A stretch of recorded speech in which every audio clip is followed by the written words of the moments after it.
Dating OFW ang nawalampu ng kanyang ipon sa bangko kahit hindi niya ito ginalaw sa loob ng 4 na taon. Yan ang reklamo idinulog sa ating Tapat na Po.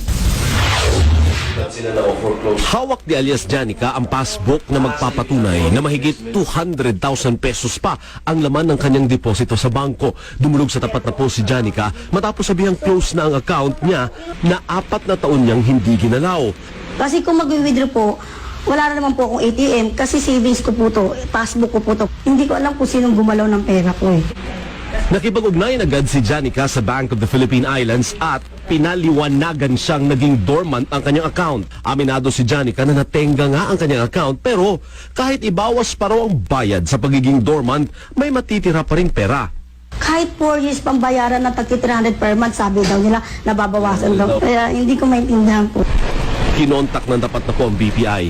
Iniimbestigahan na raw nila ang kaso at direktang nakikipag-ugnayan kay alias Janica. Isinangguni rin natin sa Bangko Sentral ang problema ni Janica at paliwanag ng BSP, talaga namang nagiging dormant ang account kapag hindi ginalaw sa loob ng 2 taon at may kaltas ito pero hindi naman kalakihan.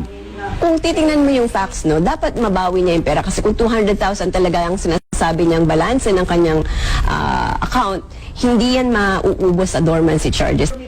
Hinihintay na lang ng BSP na magsampa ng reklamo si alias Janica bago nila imbestigahan ang kaso para malaman kung may nakialam nga sa pera ni Janica o peke ang na-issue sa kanyang passbook. Gagawin na natin pangkalahatan sa lahat po ng mga bangko. Maging tapat na po. Ingatan po natin ang deposito ng ating mga kliyente dahil yan po ay perang pinaghirapan. At sa mga consumer na may reklamo sa mga bangko, sumulat po tumawag lamang sa BSP. At syempre sa mga consumer na nais magpadala ng kanilang reklamo, mag-post o mag-message lamang sa aming Facebook page. Yun po yung kulang sa pansin / tapat na po.